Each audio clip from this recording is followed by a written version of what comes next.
Olá, pessoal, sejam muito bem-vindos e bem-vindas. Estamos no nosso Congresso de Futebol Feminino. Aqui, a primeira aula prêmio para que vocês possam acompanhar. Parabéns para você que está buscando qualificação. Se está nesse evento é porque você quer se tornar um profissional ou uma profissional melhor dentro do esporte. E nessa aula especial, a gente vai falar sobre estratégias nutricionais para atletas de futebol feminino com uma convidada especial. Para quem não me conhece, eu sou o João Vitor, eu sou apresentador do podcast do Ciência da Bola e também coordenador do nosso canal. Já fica o convite para você seguir também o nosso Instagram. Clara Dias, ela é nutricionista, ela está aqui com a gente para que a gente possa conversar um pouco mais, entender a atuação do profissional de nutrição no futebol feminino. Seja bem-vinda, Clara, já se apresente para o pessoal o que você faz atualmente e também a sua história dentro do futebol. Bom, João, um prazer estar falando com você, um prazer estar falando aqui no Ciência da Bola. Acompanho o canal, né, as plataformas aí há um tempo. Fiquei muito feliz de receber o convite. Bom, sou a Clara, né, sou formada em nutrição. Assim que entrei na faculdade já buscando retornar para o esporte, eu fui atleta de futebol, né? Muitas das minhas colegas seguiram a carreira aí como atleta, quem jogou comigo. E aí já entrei na faculdade buscando voltar de alguma forma para o esporte. Então, sou especialista em nutrição no futebol, né? Sou antropometrista pela Isaac. Então, estamos aí fora, algumas especialista não, aí é pós, né? Em nutrição esportiva e fisiologia, e tem alguns cursozinhos a mais aí.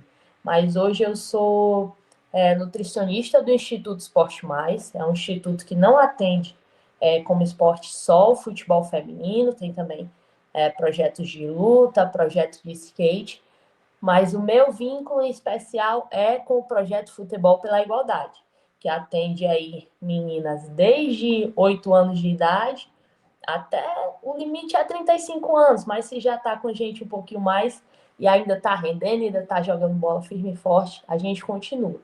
E aí, dentro do projeto, a gente tem a divisão, né, de atletas que querem só participar, só jogar ali seu futebol tranquilamente, mas a gente também tem as equipes de competição, tanto adulto como o futebol de base, né?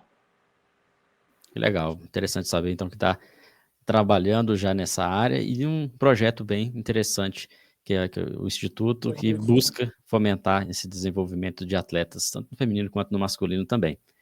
E para a Isso. gente iniciar essa conversa de hoje, vai ser uma aula, mas uma aula um pouco mais conversada, até para a gente ter uma Show. boa interação. E eu queria saber de você, Clara, qual que é o cenário atual de quem trabalha com nutrição esportiva no futebol feminino? O espaço que é dado em clubes, em projetos, em outros cenários que atendem futebol na base, no profissional, mas especificamente a atuação do nutricionista. Será se é um campo aberto para que vários profissionais entrem, um campo fechado? Conta pra gente. Bom, João, hoje em dia eu acho que é um cenário assim de verdade bem esperançoso, né? A gente tem, acho que todos os clubes em sua totalidade, Série A e Série B, com profissionais de nutrição. O que acontece? O que acontece em relação ao futebol feminino é que na maioria dos clubes o profissional atende a toda uma base, né? É unido muitas vezes um profissional só de nutrição, até das diversas áreas também, atendendo todas as categorias de base do futebol feminino ou do futebol masculino, unidos aí ao time profissional de futebol feminino. Então acaba que fica restrita à mão de obra mesmo, né? Um profissional para atender às vezes 5, 6 categorias de base do futebol masculino, mais a equipe profissional do feminino. E se o clube tiver também equipes de base do feminino, também é o mesmo profissional que atende. A gente tem aí, né, as equipes de Série A, às vezes contando com 1, 2, no máximo, 3 profissionais de nutrição para atender esse público todo.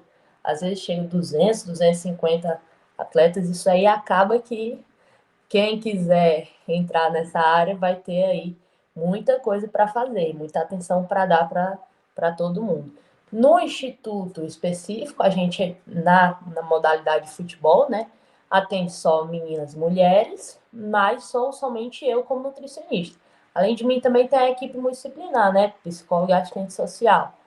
mas ainda assim, sou somente eu para cuidar, né, das atletas do sub-15, sub-17, sub-20 e adulto. Então, é um cenário bem positivo, né? A gente está com cada vez mais profissionais sendo chamados a trabalhar na área, mas realmente é bastante trabalho, porque acaba tendo profissionais reduzidos para uma quantidade de atendidos muito grande. E nos clubes, né? Que acabam, não é o meu caso. O meu caso eu trabalho só com futebol feminino, mas eu estagiei um tempo no Esporte Clube Bahia, não é? E aí lá era esse cenário. Éramos eu como estagiária, mais 2 nutricionistas, para atender todo o futebol de base masculino e o feminino. Então, é muito eu, como tinha esse completo interesse, essa completa interesse mesmo. Então, acabava voltando minha atenção mais para o feminino. E aí vai muito do profissional, né? Quem tem mais interesse, quem quer mais ir para essa mais atenção para as meninas, para as mulheres, acaba direcionando mais tempo, mais cuidado de alguma forma. Mas o cenário é esse, não é? Normalmente é atendido os dois públicos juntos, base e futebol feminino. Legal. E para quem quer trabalhar, de repente, fora do clube, a procura de atletas, mulheres, para fazerem um trabalho de nutrição ali, um complemento, de repente, como que você vê esse cenário? Até porque a gente tem aqui no evento profissionais de nutrição e também estudantes que em breve estarão também no mercado. Olha, aqui em Fortaleza específico, o primeiro público que eu atendi foi público universitário, né? A gente tem as faculdades disputando competições universitárias e nesse cenário universitário, muitas vezes é onde as meninas, não só no futebol, mas no vôlei, no handball, é onde as meninas têm, né, maior visibilidade, elas conseguem ter muito sucesso. Principalmente aqui, a gente tem uma faculdade em específico que a equipe é bem competitiva, né? Elas costumam serem campeãs brasileiras a nível nacional, vice, etc. Tanto futebol, futsal, como futebol, agora o futsal, né? E o futebol de areia. Às vezes a gente acaba por não olhar tanto para cá, para o Nordeste, para o Ceará, para Fortaleza, mas a gente tem esse mercado muito legal aqui. Então foi o meu primeiro público, né? Eu cheguei a atender quase o time, e inclusive eu atendo até hoje, o time completo de futsal de uma faculdade aqui. Então, é um interesse do profissional, né? É você se qualificar, né? Mostrar o seu trabalho e começar de pouquinho em pouquinho. Um atleta que te der confiança, você trabalha com ela, ela vai levar para o grupo dela os resultados positivos que ela teve com você. Então, é você buscar um nicho, investir nele, né? Ser eficiente e ir galgando conforme você vai tendo as oportunidades.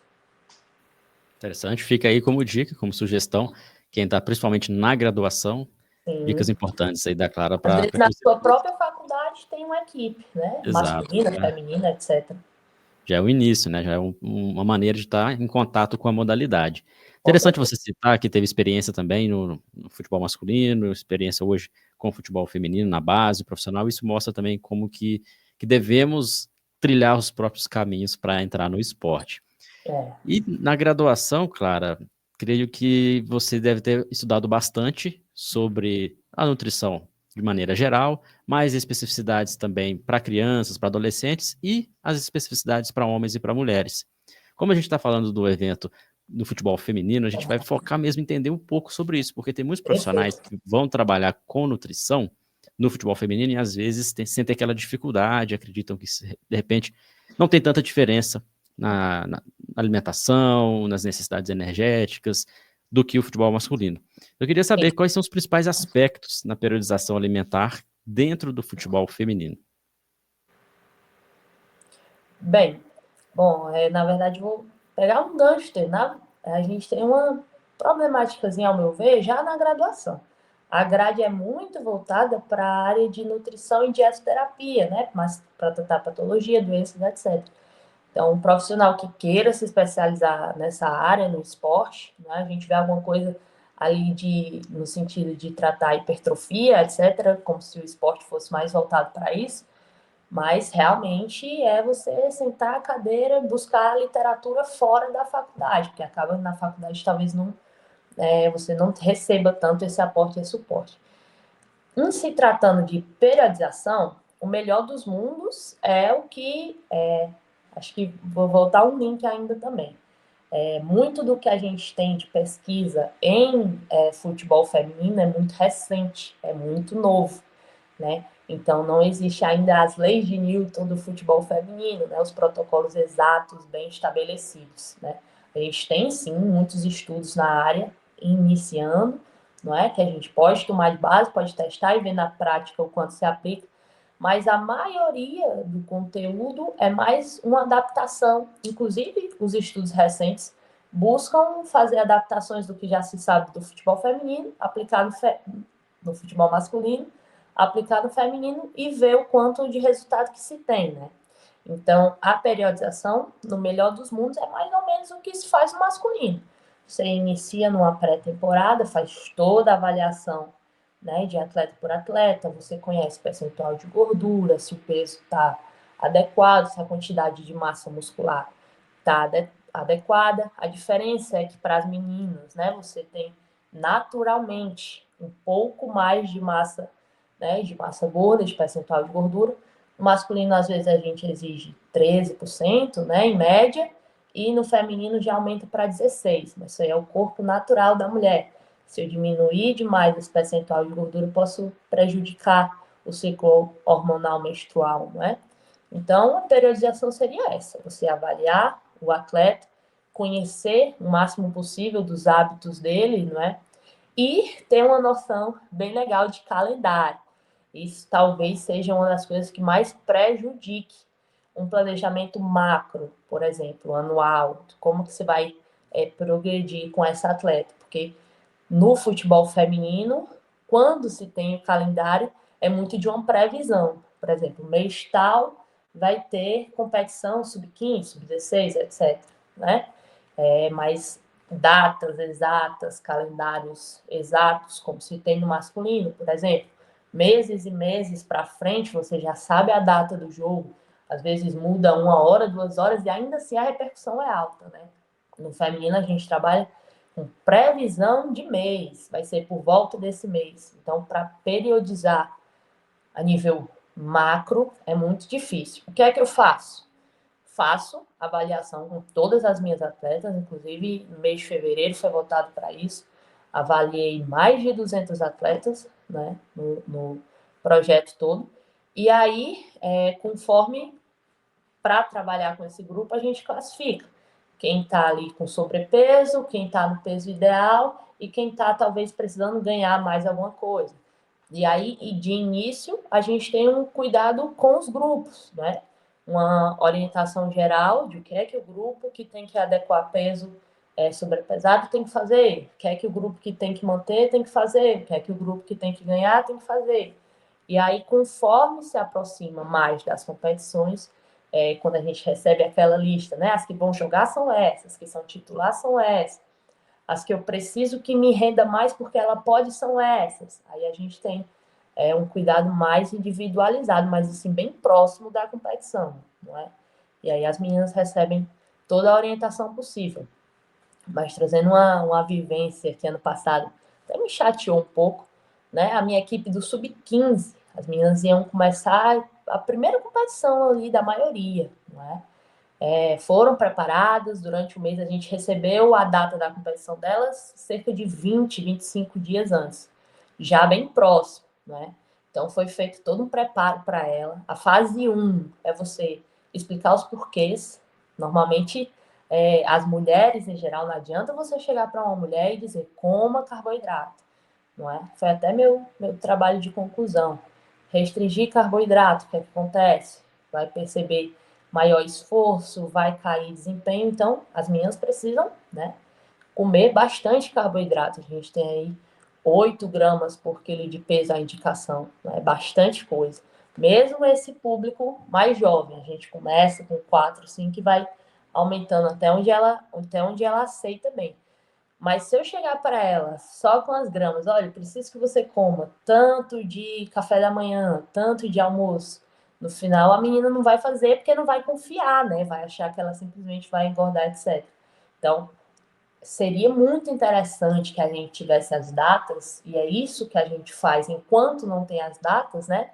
Principalmente no futebol de base, informar, explicar, olha, vai chegar um período que eu preciso que você coma desse tanto aqui de carboidratos, para que você renda isso, isso e isso. Se você não fizer, você vai decair, vai perder rendimento, vai perder força, vai se sentir mais cansada, e etc. Então, o cuidado de periodização é muito esse. E aí a gente fez no Sub-15 todo esse trabalho, fez o trabalho prévio, né, 2 dias antes, para tentar elevar o máximo possível as reservas de glicogênio muscular dessas meninas, e aí acabou que o jogo foi adiado por 3 dias seguidos. Então eu literalmente perdi esse grupo, até porque as meninas ficam nervosas, não é? A primeira competição de muitas. Aí acaba que se perde, né? Um pouco do trabalho, porque as meninas não comem muitas vezes porque não conseguem, né? Então, um trabalho que foi feito por 20 dias, o cuidado que foi feito nos 2 dias anteriores para encher glicogênio, para que elas estivessem muito bem hidratadas, e aí foi sendo adiado. E outro detalhe, né? As competições de base normalmente são em dias corridos e no horário mais quente do dia, principalmente aqui na nossa região, Nordeste, né? Costuma ser ali por volta de 14 horas, de 2 horas da tarde. Então, é um horário, às vezes até pelo período da manhã. Então, é um horário bem quente e dias seguidos. A competição Sub-15, por exemplo, eram 4 equipes, todas enfrentavam todos ida e volta, como, né? Obviamente, a gente não tem um estádio próprio, saber aonde é que ia jogar e etc. E aí, todos os dias, durante uma semana, as meninas jogavam, né? 2 tempos de 30 ali, no horário de 2 horas da tarde, a maioria das vezes, né? A final foi esse horário também. Então, fica bastante cansativo. E é um trabalho mesmo assim de você ganhar o grupo, né? De adquirir, enquanto não está competindo, a confiança dessas atletas, que elas confiem nas informações, nos porquês e que façam, né? Porque faz bastante diferença, a gente percebe demais. As nossas meninas que têm essa atenção, quando pega de repente outro, né? Outro projeto, advindo de projeto social, etc., que não tenha esse detalhe, com 10, 15 minutos você já percebe a diferença, né, ali de rendimento. E também quando pegam as equipes mais, né, os clubes de Série A aqui da região, as equipes sub-15 de Ceará, de Fortaleza, etc., você também percebe esse nivelamento. Quanto maior a atenção da equipe toda, mais você percebe a diferença do desempenho físico e etc. Excelente, Clara. A gente vai falar daqui a pouco sobre os desafios e você já citou um Pronto, deles. já saí pontuando. Realmente já citou um deles, porque não basta só ali a parte biológica. Existe também a questão Certeza. ambiental, de calendário e toda a estrutura do futebol feminino, que é um desafio para quem pretende atuar nessa área. Você citou já um pouco sobre a periodização, principalmente as competições que acontecem às vezes em tiro curto, né, de uma semana Curto. direto com partidas. Como que Exato. acontece a preparação nutricional antes do jogo e depois dos jogos? Acho que é uma dúvida que muitos estudantes e Sim. profissionais de nutrição têm em relação a isso. O que pode comer antes da partida? Quantas horas antes? Após? Atletas comem logo após? Quanto tempo? É um tema legal para a gente conversar agora. Vitor, acaba que eu não tenho como falar de futebol feminino com você sem trazer as problemáticas, né, as dificuldades, porque, mais uma vez, né, o calendário dificulta isso bastante, a gente não tem a certeza, e também acaba que a condição financeira, né, melhor dos mundos novamente. Na verdade, eu vou falar o que é que eu faço com as meninas. Elas têm a orientação, né, de durante 2 dias, as metas que elas têm, cada uma, para justamente, a gente tem o estudo aí, né, que essas 72 horas prévias são essenciais para encher o máximo a questão do glicogênio muscular, né, também de hidratação. Se essa menina já entra desidratada para jogar, ela perde performance bastante, ela perde resistência, né? Em pouco tempo ela já vai se sentir ali cansada. Então existe essa preparação 2 dias antes. E no dia do jogo, quando não é de manhã, que aí dificulta muito, não é? Mas quando é no período da tarde, por exemplo, eu deixo 3 recomendações de alimentação para elas. A primeira, 3 horas antes, aí eu deixo uma recomendação de uma alimentação bem servida, né? No caso, com bastante reforço de carboidrato. Claro que varia de atleta para atleta, né? Mas normalmente a recomendação é essa. Você fazer a melhor refeição que você pode às 3 horas antes, né? Em relação à quantidade. E aí, nessa refeição específica, pode ter proteína, mas não muita, não é o que você consome diariamente. Normalmente a gente não coloca carne ou frango, mas coloca as fontes, tipo os derivados de leite, ovo, né? Que você tem proteína, mas tem uma quantidade menor. E aí é a hora, né? Que elas, se for um almoço, por exemplo, né? O jogo ali às 4, 5 horas, essa refeição 3 horas antes seria o almoço, né? Aí a gente libera elas do feijão, da verdura, que são alimentos que o feijão, se não tiver, né, o preparo adequado, remolho, etc., pode causar aí algum sintoma intestinal, e as verduras, por conter bastante fibra, etc., acabam por atrasar essa digestão. Então, nesse momento, a gente consegue restringir elas, e infelizmente elas gostam, né, dessa restrição. Principalmente quanto mais nova a gente tem esse cenário.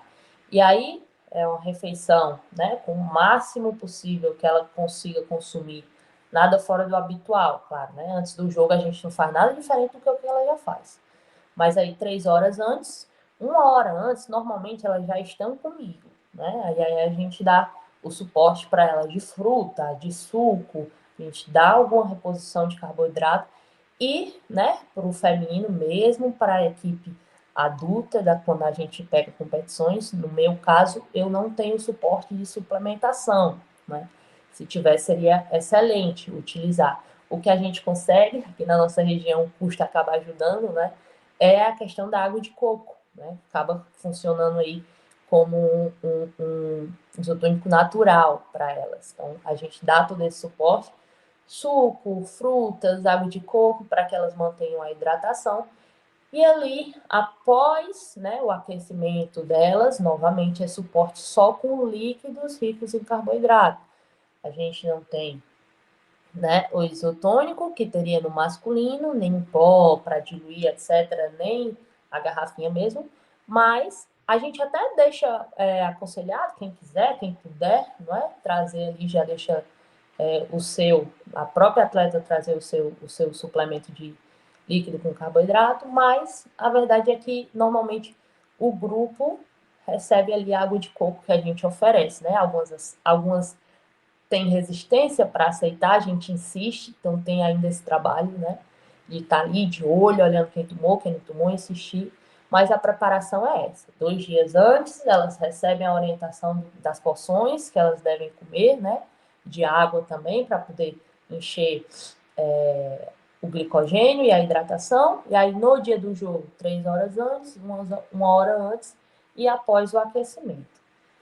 Depois do jogo, a primeira refeição delas é comigo também. A gente dá, né, um suporte, normalmente varia, né? Se for pela manhã, se já for horário de almoço, a gente consegue dar arroz e macarrão, que é o que normalmente a gente coloca.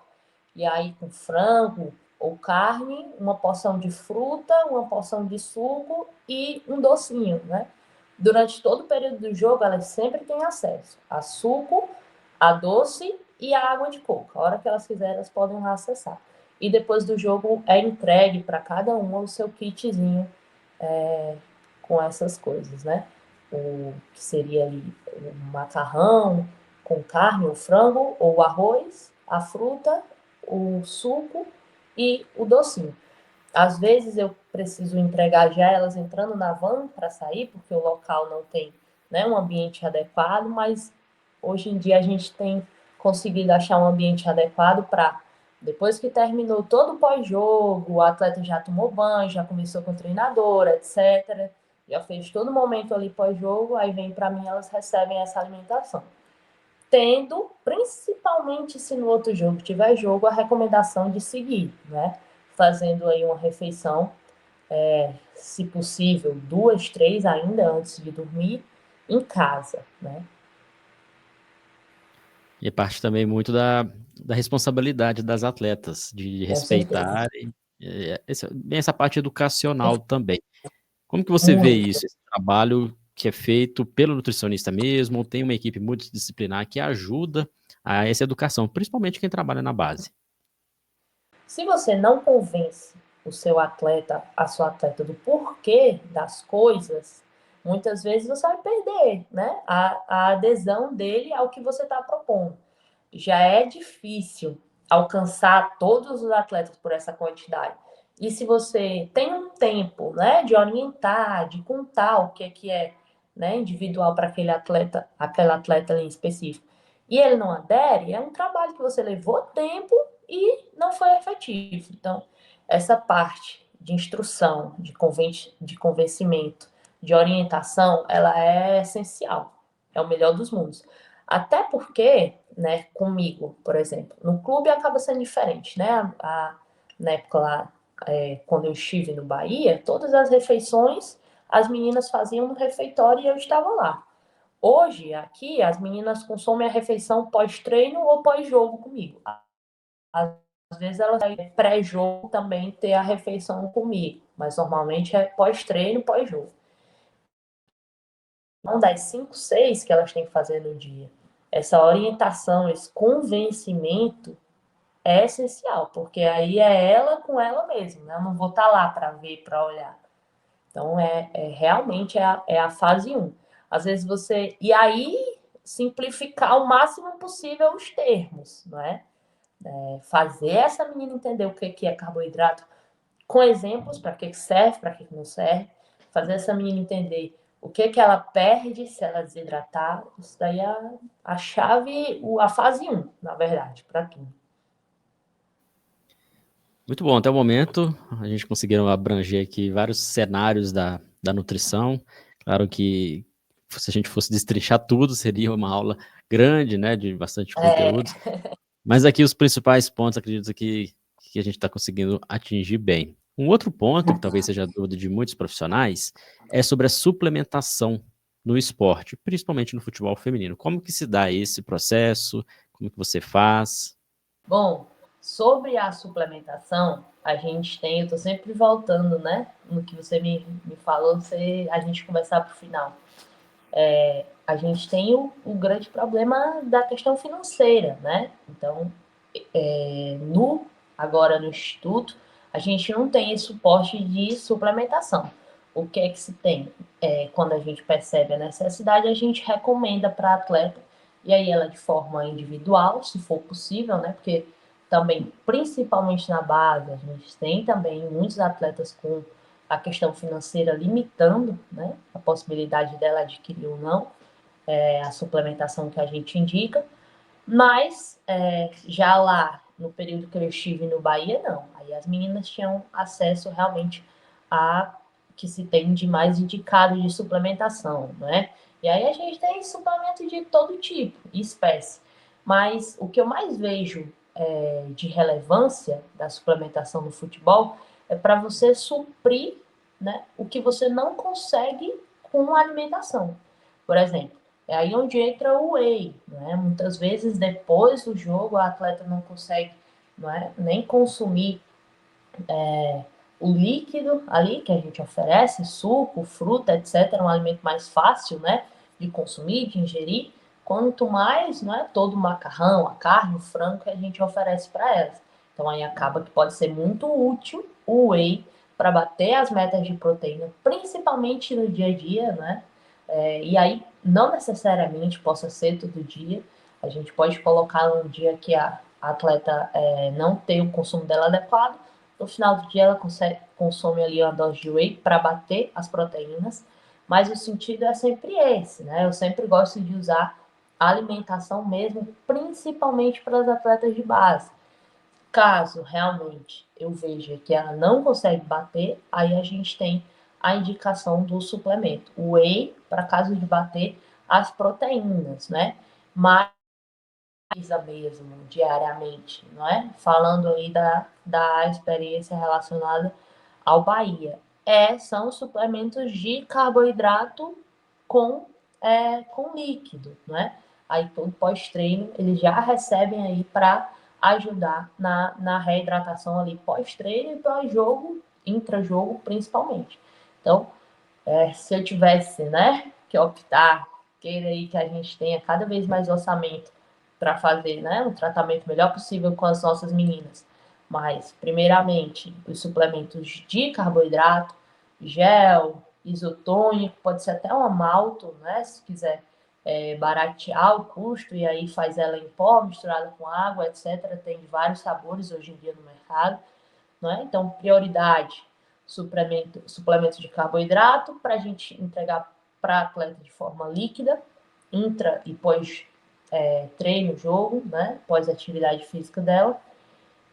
Whey, porque realmente a gente tem uma dificuldade de bater as metas de proteína com as meninas, e aí a gente pode ou não utilizar a creatina, né? A creatina é um suplemento de uso crônico, ela precisa estar saturada, ou seja, né, uma quantidade máxima nas reservas para que ela tenha o efeito dela, e realmente é um suplemento aí que a gente tem mais evidência, né? No futebol também, acaba que na nutrição esportiva como um todo. Ela reduz bastante a percepção de fadiga, a atleta melhora o sprint, acaba, né, conseguindo dar mais sprints durante o jogo. Porém, para aquele grupo lá que esteja buscando uma adequação de peso, pré-temporada principalmente, a gente, principalmente para o público feminino, é difícil explicar para ela o efeito que a creatina tem de acumular água intramuscular, né? Acaba dando uma aparência que ela está um pouco mais cheinha. Então, isso para convencimento da atleta e adesão de que ela precisa perder peso, está fazendo um esforço para isso, e aí, quando ela se olha no espelho, ela percebe esse efeito que a creatina dá, apesar de ser justamente esse efeito que faz ela criar músculo, tudo começa na mente, né? Então, se na mente dessa atleta não tá ok com o que ela vê no espelho, os resultados que ela espera, então acaba que eu já perco uma adesão aí. Então, num cenário aqui como de restrição, que às vezes é o que a gente tem no futebol feminino, no maior parte dos casos, que é que a prioridade, né, os dois que eu já falei, a creatina poderia ser usada ali próximo à competição. Um mês antes, por exemplo, a gente satura as reservas de creatina para essa menina, explica os porquês, né? Se você não explicar o porquê, você vai escutar todo tipo de sintoma pelo uso de creatina. Dor de cabeça, dor na unha, meu cabelo caiu, algo assim que não tem nenhuma evidência em nenhum lugar, as meninas chegam com essa desculpa. Não estou usando por isso, por isso, por isso. Mas aí se você explica, se você diz o esperado, e às vezes é interessante até usar o exemplo para elas do grupo. Por exemplo, se eu pego a atleta que para elas é referência, para a atleta que é a capitã, etc., né? A referência ali daquele grupo. E eu invisto mais tempo nela, explicando todos os porquês, tirando todas as dúvidas, recebendo feedback, etc., as demais acabam vendo. Não. No meu exemplo, aqui, na jogadora que eu me inspiro, gostaria de ser, etc., quem resolve o jogo aqui pra gente está fazendo e está brilhando. Né? Então, eu vou fazer também questionando menos do que o que é habitual. Então, seriam esses 3 suplementos aí. E aí a gente tem também, não é? Principalmente com as meninas que eu atendo, né? O público que eu falei do futebol universitário. No instituto eu estou com as meninas ali como nutricionista delas pelo instituto. Já o do futebol universitário elas me contratam como clínica, não é? E aí eu tenho realmente um acompanhamento individualizado com cada um. E aí, se eu tenho feedback, o acompanhamento aí, através de diária alimentar, através de questionário de frequência alimentar, que por mais que eu indique, por mais que eu fale formas de consumir verduras, legumes, frutas, né, da forma que seja mais atraente para ela possível, se essa atleta não consome, aí vale a aplicar, né, um polivitamínico, né? Por mais que às vezes a evidência seja controversa, vai nesse sentido também. Se eu não consigo dar com a alimentação, eu tento dar com suplemento, que é para a gente não correr o risco dessa atleta ter alguma vitamina, né, algum mineral aí, menos do que o que ela precisa. Claro, para a gente caminhar para o final, vamos voltar aí para os desafios. Você citou aí Pronto. várias ações que são realizadas, citou alguns desafios, mas o desafio não do futebol feminino de forma geral, né, mas do profissional de nutrição que está inserido nesse processo, até não para assustar os futuros profissionais de nutrição, mas para, de repente, já pensarmos aí cenários para melhorar e sanar esses desafios. Bom, para mim, eu acho que o que seja mais complicado é porque, apesar de ter, né, muitas vagas disponíveis e cada vez mais essas vagas estarem aumentando, é um nicho muito fechado. Se você não começa como estagiário, às vezes até como voluntário de algum clube, de algum local, é muito difícil de entrar, por exemplo. Não são vagas que estão disponíveis na internet. Procura-se nutricionista para o clube A, para o clube B. Normalmente, quando essa vaga abre, os próprios clubes, né, investigam no mercado os profissionais já conhecidos, já com experiência, até porque é uma prática que exige muito experiência, né? A literatura, ela existe principalmente para o masculino, mas o dia a dia você precisa muito, né, ter essa carga de experiência. Então, acaba que, na verdade, é difícil de você entrar. Você tem que começar realmente por baixo. E aí, por exemplo, um profissional com anos de profissão, né, que já tem ali seu nome no mercado clínico e etc., para ele entrar no futebol e ele começar lá de baixo, né, atendendo alguém que às vezes não tem uma patente como ele, mas que tem a experiência, que para o futebol isso conta muito, né, não tanto um currículo. Hoje em dia está mudando mais, mas ainda é muito esse cenário. Então, acho que é dificuldade de entrar. Então, é realmente você saber o que você quer desde cedo, já na faculdade, buscar ser estagiário, buscar atender atletas de base, vai no Instagram do atleta, se apresenta, oferece seu trabalho. Né? Então, acho que tem muita essa dificuldade para entrar. Né? É um mercado muito restrito e baseado muitas vezes em indicação, né, de um profissional e outro que já está no mercado. Outra dificuldade, falando específico do futebol feminino, é realmente essa questão financeira, né? Às vezes o trabalho acaba sendo muito limitado pelas condições financeiras. Eu acho que é isso, com certeza. Se você ainda não está no meio, se apresente a esse meio, se apresente a atletas que você conheça, ganhe a confiança, se apresente a equipes que você conheça. Às vezes a gente tem muitas equipes de futsal, não é? Tem o pessoal do X1 agora que está entrando com tudo. Esteja no meio, esteja no nicho, se apresente, esteja capacitado, faça um bom trabalho e aí aos poucos você vai crescendo. Mas a fase 1 é estar capacitado, né? Porque se não funcionar, talvez você tenha mais dificuldade de ir avançando as fases. Então, acho que o conselho seria esse. Procure os nichos que tem aí perto de você e se apresente a ele, né? Ofereça o seu trabalho. Perfeito, Clara. Muito bom conversar com você. Espero que esse Igualmente. bate-papo aqui a gente tenha levado um pouco de conhecimento e inspiração também para profissionais de nutrição, para que avancem na carreira. Quem quiser conversar com você, Clara, tirar dúvidas, fazer parcerias, onde o pessoal te encontra? Bom, acho que o caminho mais fácil é no Instagram, né? Nutricionista Clara Dias, tem lá o acesso. Pode mandar lá uma mensagem, vou amar bater papo, conversar, né? E deixar a indicação também para o pessoal conhecer o trabalho do Instituto, né? Estamos aí há 10 anos dando essa força, dando esse impulso para o futebol feminino, né? Então, Instituto Esporte Mais também no Instagram, acompanhem lá o trabalho direitinho. Excelente, Clara. Muito obrigado pela sua participação. Sucesso na sua carreira. Espero contar com você em outro momento aqui também. Obrigada, João. Fico à disposição.